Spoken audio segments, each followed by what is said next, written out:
Biz agar da 1000 yillik yozma tarixi bo'lgan mirasimizni saqlab, oldagi bugunlarga topsha olmasak, bizning bugun o'zining burushin Alloh Taala qarşısında o'tay olmadi deb hisoblarga mumkin.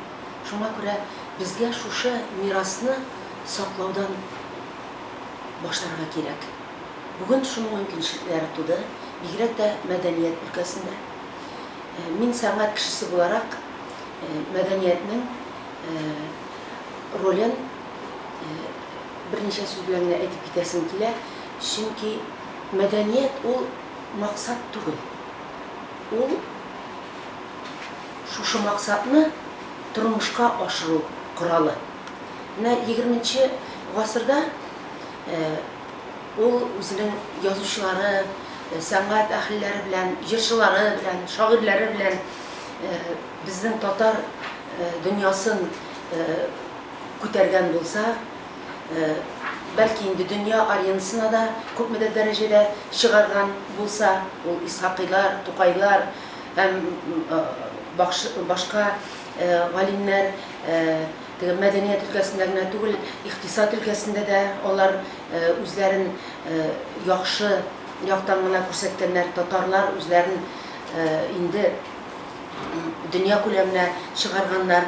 Hem indi ondan so'ng mana bizning hozir bu şir biraz yumshardi şekilli.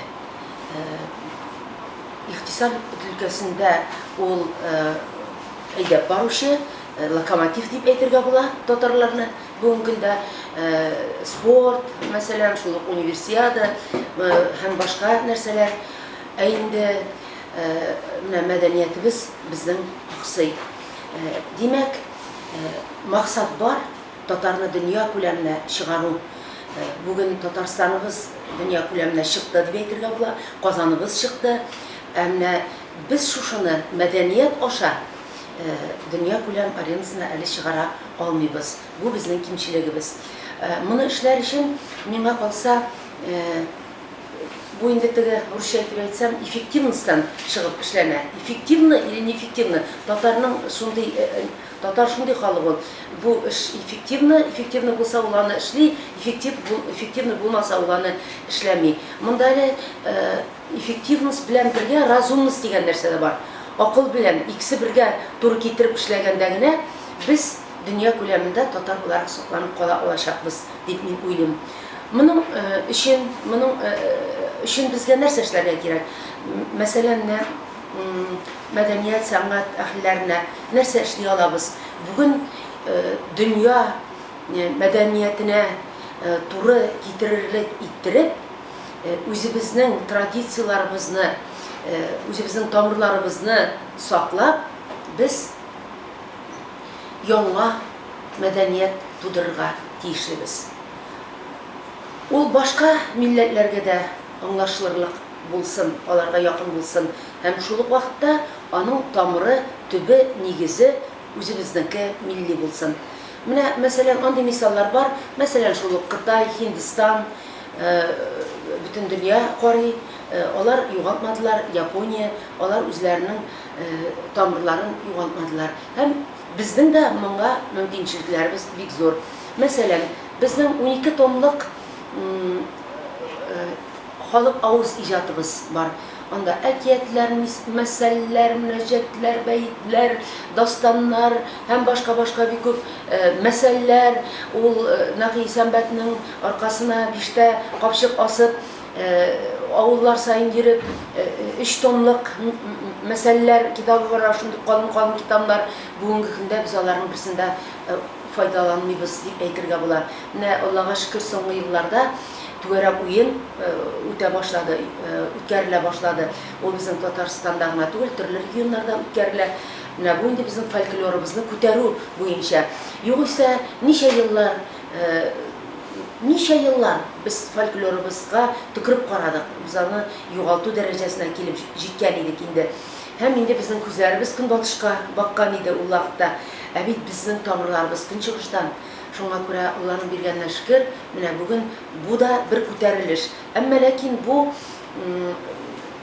bu tüp нәрсә дип әйтә алмас идем, чөнки моның белән генә хәзер яшьләрне фольклорга кайтарып, андагыча итеп яшәтеп булмый. Чөнки ул инде безнең үткән заман, ул заманда безнең әби-бабаларыбыз шулай яшәгәннәр. Бу бүгенге көндә теге төп массовый халык, моның белән гади халык шушы фольклорны файдаланып, шуның буенча яшәргә яши. Моның өчен җыр бар. Җыр ул безнең бөтен милләтне берләштерә торган нәрсә. Ул бик күп еллар милләтне берләштереп, һәм без шушы җырлар белән генә әле бәлки сакланып калганбыздыр. Чөнки читтә яшәгән татарлар, Татарстаннан читтә яшәгән татарлар, алар үзләренең телләрен күбесе инде югалтканнар. Әмма ләкин җырлый башласаң, ул җыр белән алар җырлыйлар, алар хәтерлиләр җырларны. Әби-бабаларыннан аларга бу җырлар әле аларның күңелләренә салынган. Менә инде бүгенге җырларга килсәк, әлбәттә безнең халык җырларыбыз, мөнәҗәтләр, бәйтләр, җыр традициябыз безнең бик көчле, ул бик киң таралган һәм бер халыкта да андый күп төрлелек юк дип әйтсәм дә дөрес булыр. Менә бүгенге көндәге җырлар турында алсак, мөмкин уйларга безнең эстрада дигән үсеш бара, яңа әнә көн сайын анда җырлыйлар, бийләр телевизордан, дистәләгән җырлар, бер-берсе белән ярышалар, җырчылар ярышалар. Мөмкин уйларга бу безнеке дип. Менә кызганычка каршы, бу безнеке түгел. Ни өчен безнеке түгел?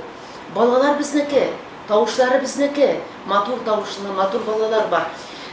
Аларга ярдәм итүчеләр юк, аларга юл күрсәтүчеләр юк. Аларга укытучылар кирәк, аларның галимнәр, укытучылар аларга ярдәм итәргә тиеш. Шул ук, мәсәлән, шул ук телевидениедә шушы программаны чыгар өчен безнең бит әле ул мәдәниятебез җырда гына түгел, ул архитектурада да, ул рәсем сәнгатендә дә, ул безнең нақышларыбыз, бизәкләребез һәм башка музыкада да, һәм башка өлкәләрдә, бик күп өлкәләрдә мәдәниятебез.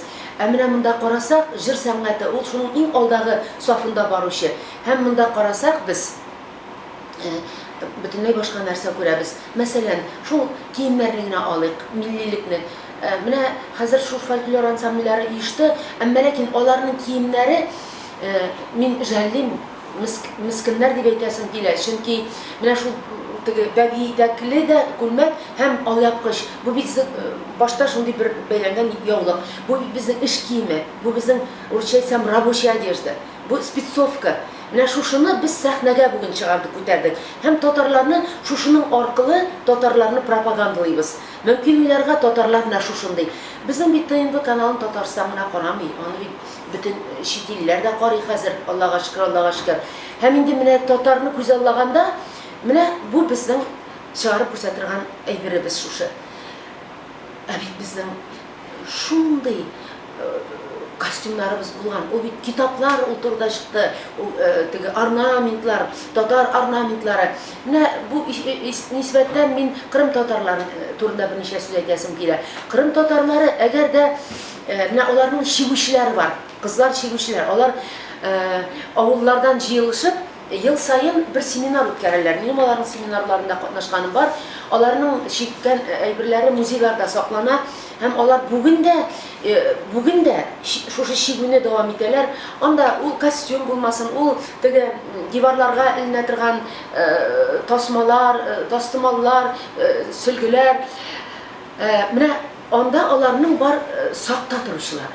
Әгәр дә ул һәм моның буенча гына түгел, костюмнар буенча да, әгәр дә ул Кырым татар костюмын үзгәртеп, аның теге орнаментларын үзгәртеп ясый икән, алар шундук әйтәләр, бу безнеке түгел. Һәм ул кешене алар сибереп аталар. Алар аны читкә алып аталар. Җыр буенча да шулай аларда, менә шушы костюмнар, нақыш сәнгате буенча да шулай. Бу безнеке түгел.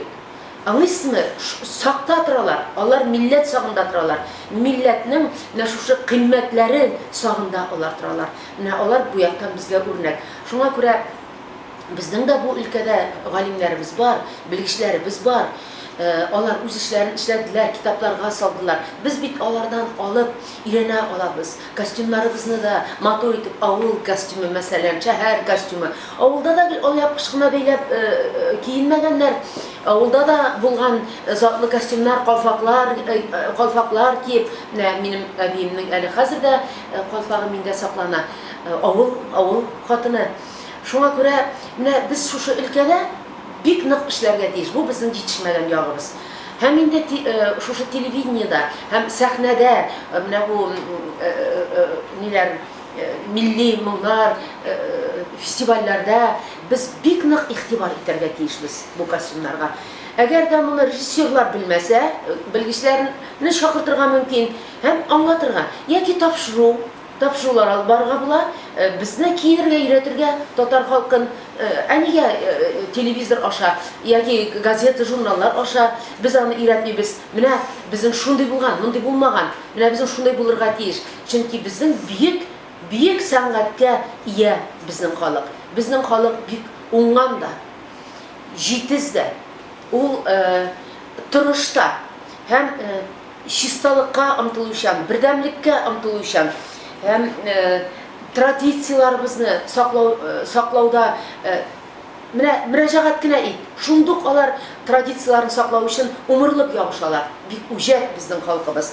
Шуңа күрә һәм максатчан. Безнең халкыбызның бик күп теге яхшы яклары, һәм инде шушы якларны безгә югалтмаска. Бу яхшы якларыбыз югалырга да мөмкин. Ни өчен дигәндә, минем әтиемнең бер әйткән сүзе бар. Бер сеңлебезне бер егеткә кияүгә бирде дә, әти күпмедер вакыт үткәннән соң сеңлем бик газапланды, бик авыр шундый тормышы булды. Шуннан соң әтием әйтте, да бу канны сыйыклау булды инде диде. Канны сыйыклау. Менә бүгенге көндә безнең канны сыйыклау булмасын иде. Ул аны безнең халык башкача да милләтчелек дип тә кабул итә, ләкин бу дөрес түгел. Безнең халкыбызның генетикасында, геннарында, ДНК-сында ул утыра. Менә бу яхшы сыйфатлар ул аларның геннарында һәм ДНК-сында. Шуңа күрә, әгәр дә без моны сыйыклыйбыз икән, без моны кушабыз икән, без моны югалтабыз икән, бу нинди эшләр белән бара? Катнаш никахлар белән бара. Бу бара менә шушы җырлар белән. Бу бит музыка, ни өчен безнеке түгел бу җырлар? Чөнки ул урыс музыкасын алып, татарча сүз салып, ул татар җыры булмый. Беренчедән, безнең менә уйлап карагыз, 20нче гасырдагы менә безнең борынгы җырчыларыбыз, аларның җырларында тәрбия, аның төп нигезенә тәрбия салынган. Һәм безнең милләттә ул тәрбия итү төп сыйфатларның берсе. Җырларда да шулай, сәнгатьтә дә шулай, әдәбиятта да шулай, тик томалга гына ниндидер әсәр язып, кызык булсын өчен генә түгел, һәр шаян нәрсәдә дә, комедияларда да, һәммәсендә дә кешене тәрбия кылу.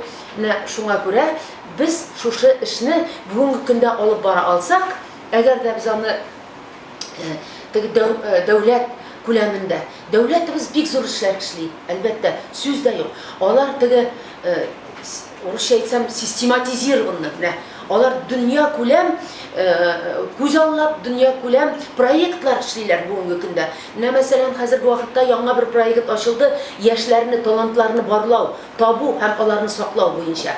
Иншалла, моның ахыры да яхшы, хәерле булыр дип мин уйлыйм, һәм мин бик зур ышанычлар белән татар халкы дөнья күләмендә иң зур биеклекләргә күтәрелер дигән ышаныч белән калам, чөнки безнең монга мөмкинчелекләребез бар. Без бик уңган халык.